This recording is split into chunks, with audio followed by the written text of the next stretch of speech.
ये इस टाइप का जो भी होगा उसमें सब टाइप का क्वेश्चन पूछा जाता है, ठीक है। तो इसमें क्या है कि क्वेश्चंस है वही, क्वेश्चन में कुछ अलग नहीं, फॉर्मूला वही लगेगा, बस क्वेश्चन को समझना होगा मेन। क्वेश्चन जैसे इसमें क्या है कि लैंग्वेज नहीं समझ में आएगा, कहना क्या चाह रहा है। बहुत सारा बच्चा क्या क्वेश्चन बनाएगा वो उसको समझ में नहीं आएगा करना क्या है, ठीक है ना। मेन है लैंग्वेज इसका। फिर ग्राफ को समझना होगा कि एक ग्राफ के बारे में तुम जानते हैं, 4 ग्राफ एक साथ आएगा तो फिर कैसे बनाएंगे, क्या इस टाइप का क्वेश्चन का प्रैक्टिस करना होगा। 25-30 क्वेश्चन जब बना लीजिएगा तो फिर IIT का मेडिकल क्वेश्चन आपसे बनने लगेगा, है ना, इसलिए, ठीक है। ऐसे लगाना है ना, बनाए थे देखिए ऐसे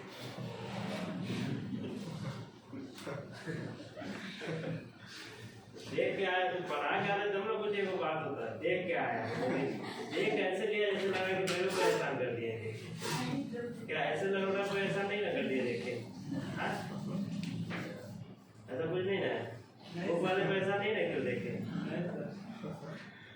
देखिए इसमें कह रहा है कि फिगर शोज 4 पाथ्स, फिगर में 4 रास्ता है, 1 2 3 4 इसमें दिया हुआ है।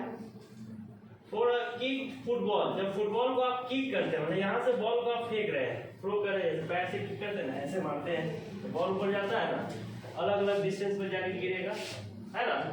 इसमें बोल रहा है कि ignoring the effects of air on the flight, हवा में जो फुटबॉल जा रहा है तो उसमें हवा का जो रेजिस्टेंस हो जाए, हवा रोकता है, हवा बहते रहता है, फ्लो करता है तो उसको रोकेगा, मगर वहाँ हवा को 0 ले लिया गया है, मतलब रेजिस्टेंस 0 है, हवा उसको कुछ नहीं कर रहा है ना, 0 रेजिस्टेंस है, ठीक है।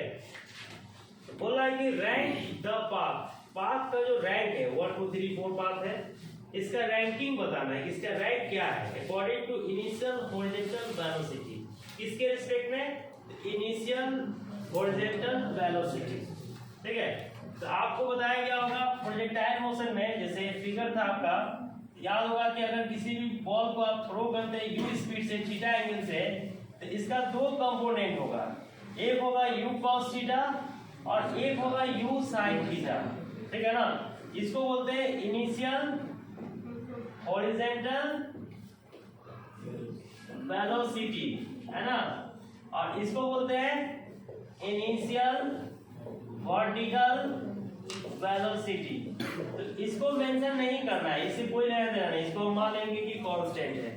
लेना किसको है, तो इसको लेना है, हॉरिजॉन्टल वेलोसिटी के रिस्पेक्ट में आपको बताना है कि इसमें रिलेशन कौन सही है, मतलब कौन रेंज के हिसाब से, मतलब 1 2 3 4 जो है ना, ये इनिशियल वेलोसिटी का एक रिलेशन है। मान लेते हैं कि v1 है, ये आपका v2 का है, मतलब बॉल को जब v1 स्पीड से फेंकेंगे तो यहाँ पर गिरेगा, v2 से करेंगे तो यहाँ, v3 से करेंगे तो यहाँ, और v4 से करेंगे तो यहाँ गिरेगा। अलग अलग एंगल भी है, जैसे यहाँ पर आपका ये θ1 है, ठीक है ना, इस तरह से आपका θ2 है, इस तरह से आपका θ3 है, इस तरह से आपका θ4 है, अलग अलग एंगल्स पर है क्या।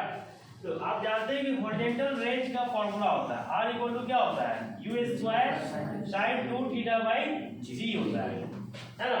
ये फॉर्मूला बता चुके हैं। और अगर बॉल को जब हम फेंकेंगे तो ये बॉल यहाँ पर आके गिरेगा, ये डिस्टेंस होता है, this is called horizontal range. इसको क्या बोला जाता है, हॉरिजॉन्टल रेंज। तो रेंज निकालने का ये फॉर्मूला आता है u स्क्वायर sin 2θ/g। अब इसका फॉर्मूला भी हम डिराइव कर चुके हैं, कैसे ये फॉर्मूला आता है ना, आपको कराया गया होगा, है ना, कराया थे कि नहीं, करा चुके हैं, ठीक है ना। यहाँ जो वैल्यू आपका आएगा, इसको आप लिखेंगे इस तरह से, देखिए u into u sin 2θ को क्या लिख सकते हैं, 2 sin θ into cos θ। अब कर क्या रहा है कि पहले हम वेलोसिटी को तोड़ लेते हैं कंपोनेंट के फॉर्म में, वेलोसिटी को हम क्या करेंगे, कंपोनेंट के फॉर्म में तोड़ लेंगे, वेलोसिटी को क्या करेंगे, कंपोनेंट के फॉर्म में तोड़ लेंगे, ठीक है ना। तो कंपोनेंट के फॉर्म में जब तोड़िएगा तो ये कितना आ जाएगा आपका, ये आ जाएगा आपका, तुम लोग क्लास मैथ में इधर क्या बैठे हो, जाओ सर सामने भी पढ़ता है, 2 बार क्या पढ़ रहे हो, जाओ, हाँ सामने कौन नहीं करते हो, क्या है 3 से क्या नहीं करो, अरे ठीक है जाओ, आगे बढ़ता है। मैथ पढ़ना जरूरी है, एक्स्ट्रा मैथ अगर रखी हो तो मैथ पढ़ोगे नहीं क्या, एक्स्ट्रा मैथ पढ़ेगा नहीं तो फिर एक्स्ट्रा मैथ रहने का क्या फायदा होगा, क्या जब एक्स्ट्रा आप मैथ रखे तो मैथ तो पढ़ना पड़ेगा, है ना। यहाँ पर जो वैल्यू होगा आपका, ये कितना आ जाएगा, 2 into यू साइन थीटा। मतलब टीचर बुला के बच्चा को पढ़ाएगा, सभी लोग पढ़ेगा, क्या है मुझे पता नहीं। टीचर बुलाएगा कि आइए बाबू पढ़िए, है ना। कल से अगरबत्ती लेके आएंगे, वो केक उक लेके आएंगे, केक काट लीजिए, अगरबत्ती दिखा दे तब बस लीजिए। यहाँ पर आपका गजब बेइज्जती को करता है टीचर, मतलब पूरा इज्जत ले लेता है कोई। अच्छा टीचर कभी भी नहीं आएगा ऐसे पढ़ाने, मतलब कोई भी बढ़िया टीचर आएगा उसको ये सब बेइज्जत कर देगा, तो टीचर आएगा पढ़ाने के लिए? ऐसे नहीं करेगा।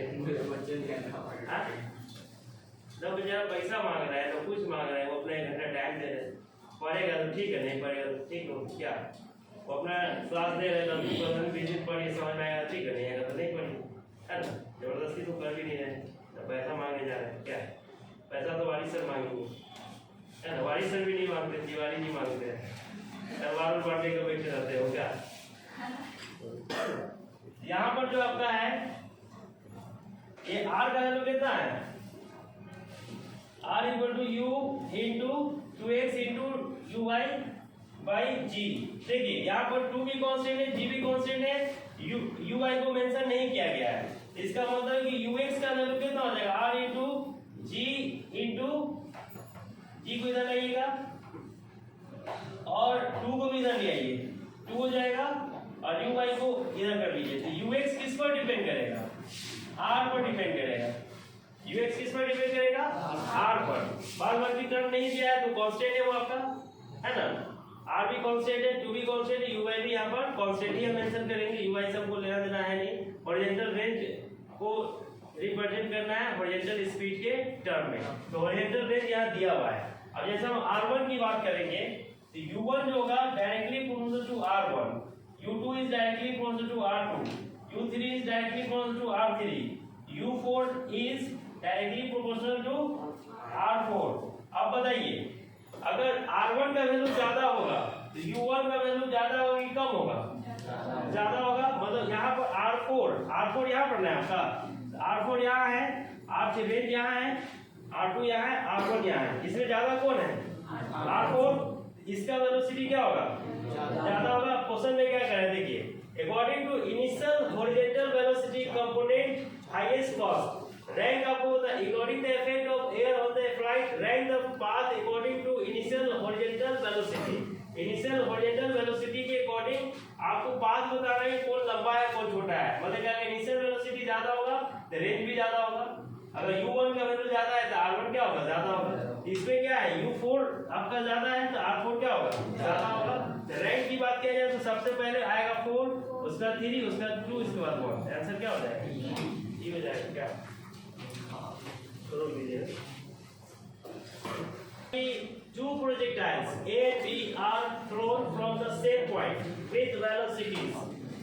दो प्रोजेक्टाइल आपका है, इसको थ्रो किया गया है फ्रॉम द सेम पॉइंट से थ्रो किया गया है ए और बी को, ठीक है ना। सेम पॉइंट विद वेलोसिटी, ए को थ्रो किया गया है कितने वेलोसिटी से,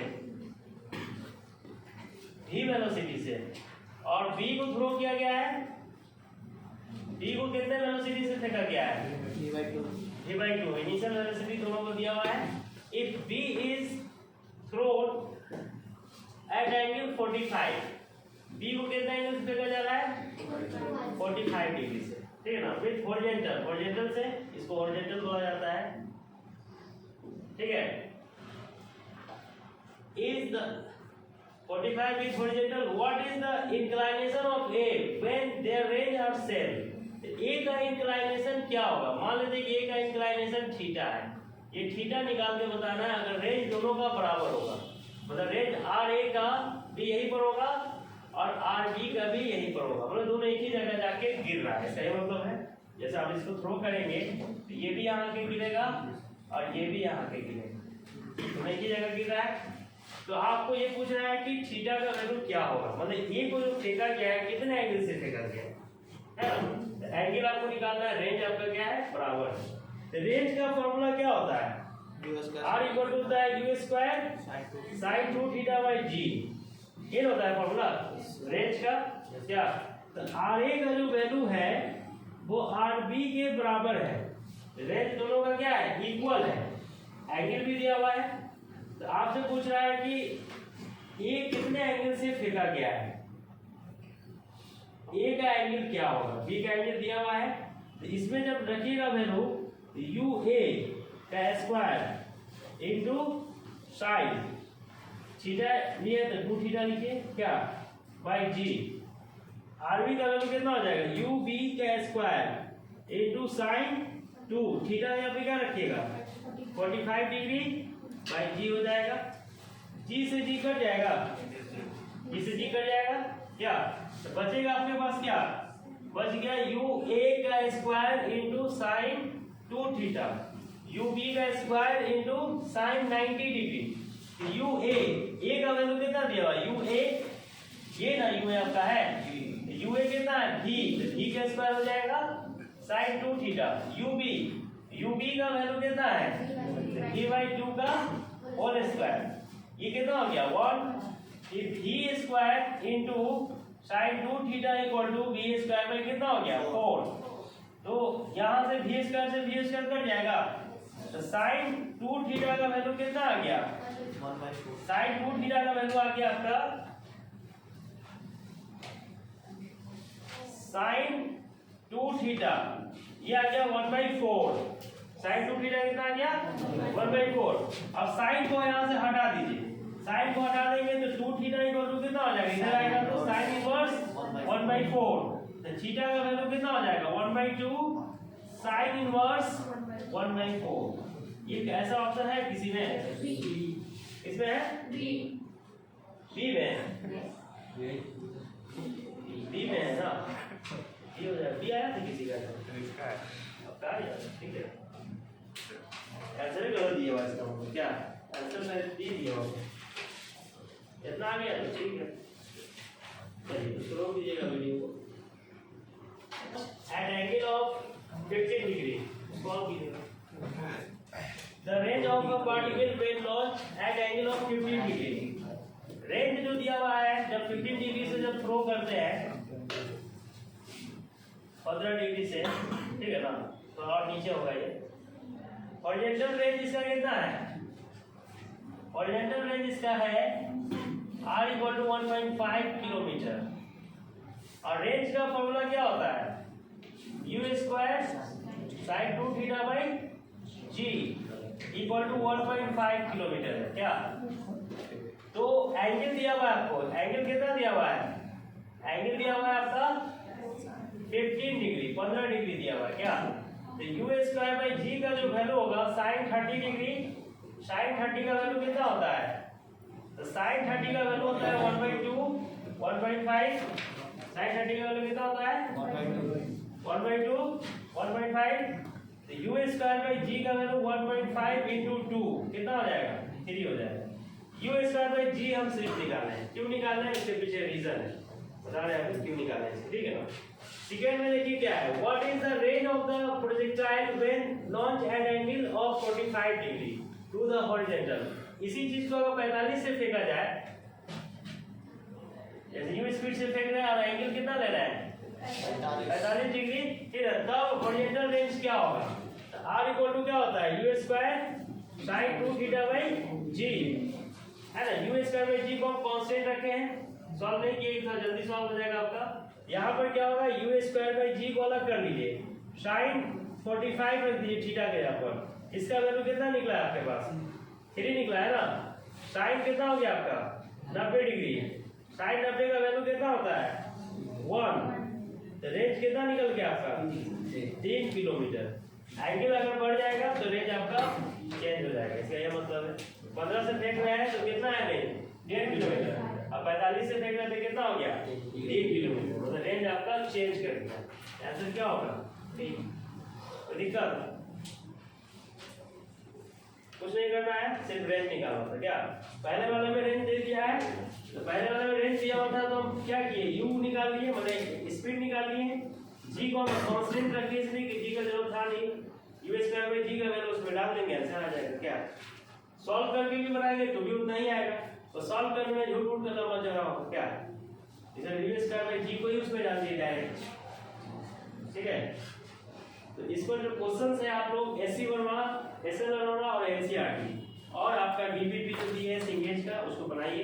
अरिहंत का सिंगेज का जो दिए है तो सफिशिएंट है वो, समझे कि वो कोई भी डीपीपी से कम नहीं है। अरिहंत सिंगेज का डीपीपी फिर ये हो या एलेन हो या कास हो या पताल हो या कोई भी हो, ठीक है ना, सबका सबसे ऊपर का अवसर है, ठीक है।